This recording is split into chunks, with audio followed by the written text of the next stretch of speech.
like make sure that you always have something for yourself, like a side hustle, something that is for you in life, because my my Instagram, my business was born actually because I was not only was it an organic thing for me, but I was also waiting for my husband to propose. And this took years. I mean, we were together 8 years, and I was just Oh, wow. I remember at the time, I was like, so fed up. I think a part of Healthy Alibi came because I needed something for myself to kind of give me that distraction and just something, a passion project for myself that I didn't think was going to end up becoming what it currently is, the brand that it is. So I always say, follow your passion, have something for yourself, a side hustle, and, try to just, as much as you can, as, even if you have a 9 to 5, and making sure, but always have something for yourself in life, I think is so important. I agree. I 100% agree. If you just tune in, I'm talking to Allie Hiller. If you haven't already, followed HealthyAlibi.com and follow her Instagram. I love the recipes that you put up there. It helps me so much because I'm not the greatest cook. And now I became over COVID. Actually, that was another thing that That's happened. amazing. It was always grilling chicken Another out silver there. And lining. yes. So the grill helped a lot, and the weather, thank God, was so nice. And I am in the suburbs. I miss the city a lot. And, I hope it rallies back, and I'm sure it will. But Yeah. the recipes, I love your blog, your Instagram. It's always just so happy and so normal. I say that again because you are so relatable to everybody Thank out you. there. And so now you're having this new little. We know it's a girl. Your reveal was adorable. Yeah. I Oh, didn't. thanks. So now you're going to be the mommy of a little boy and a little girl. And how does that feel? And how has your pregnancy been? It feels good. I'm so excited. I definitely was expecting another boy because I was just like, I am such a boy mom. Like I was a tomboy growing up. I'm basically a tomboy now. But it feels amazing. I always wanted, obviously, to have a little girl. But at the same time, I always, I just dreamt of having a family. So I just think it's a beautiful thing. It's a blessing, and I'm so, so, so grateful. My pregnancy so far has been actually like night and day from when I was pregnant with David. I haven't felt as sick. I didn't vomit once this pregnancy, whereas with David, I vomited probably every day or every other day in my first trimester. So I know. So I it's been a blessing. I can relate. I was hooked up to IV. I threw up like every single day, like 10 times a day with my son, my first, Oh, and then my daughter, my second, nothing at all. oh my God. Isn't Yeah. that So, funny?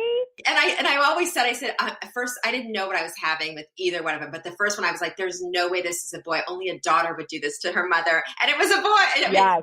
I was so sick with him. With her, I go, this is crazy. It was just the opposite of how I felt, but there's nothing better than being a mom. And I'm sure, this just journey makes it all the more sweet for you. Because Yes, sure I does. love seeing you with your little guy, and it reminds me when mine was little and all that stuff. So it's happiness all around. And do you love the suburbs? Oh, I do. We're really enjoying it. I feel a lot of positive energy being here, and positive. He's such a wild man again. Like he needs to be outside, and that was the biggest thing in the city. We live downtown in NoHo, and it's just been hard. Like I find that he's just got a lot of bent up energy, and here we're just able to take him out. It's so easy. It's not a whole production every time we leave the house. So that's been really, really, really nice. And And just, yeah, go ahead. easier on you because now you're carrying you're carrying this baby, so it's a lot to have a little one, and every mom out there knows the feeling. What would Oh, you say yeah. to people out there that don't feel, first of all, if you don't feel good, and I'm sure you would say the same thing, because I kept going to doctor after doctor. I went to like 3 gastros until I finally figured out that I had a dairy issue. So sometimes they don't always get it right. I don't know why. If someone has celiac out there, what do you tell them? So celiac is so tricky. It's still even though there's more information than there ever has been, it's still a very new disease. When I was young, they diagnosed me as having ADHD, and I was actually on Adderall, prescribed Adderall for like 13 years, which was a misdiagnosis. So celiac can come out, especially in kids, in any capacity. A lot of hyperactivity. It's misdiagnosed daily. Thousands and thousands of poor kids who have celiac are actually misdiagnosed with so many different things. So just make sure that I mean, as a parent, like it's something I'm now going to look out for my kids, because obviously I'm concerned, but of all the diseases, I just feel blessed that celiac disease, is so treatable easily with diet, all it is. So, I just find that it's so important to make sure that the symptoms could really be anything. And that's just the important thing to take away. Isn't that something? Could be anything. That's crazy, right? Yeah. To know that. It's scary. Yeah, it's very scary. It's scary. A couple of fun questions. What's your go-to outfit? Oh gosh, right now or regularly? Both. Okay, right now I would say like leggings, a cashmere sweater, and maybe like some loafers with a beanie. And regularly, I mean, obviously I was like obsessed with crop tops. Crop tops were everything, with sweatpants and, sneakers. I mean, that's just my go-to if I'm in my regular body. I'm so with you. Beanie hat, leggings, my two must-haves all the time. I can live in them all the time. What's your go-to snack? Recently it's been like, weirdly, I'm having a moment with bananas. I also love seaweed, like roasted seaweed is so good. And what else do I like? Cheddar bunnies, currently whole wheat cheddar bunnies, but that's David's snack that I kind of steal from him. Don't we all do that?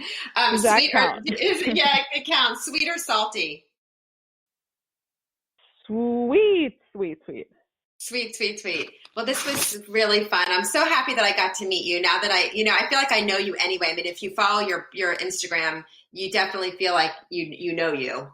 Oh, thank you. You too. This was great. Thank you. This was really great. Thanks for being here. Thanks for sharing all that. And I'll be following you and all the time now. Thanks, Wendy. Thanks so much.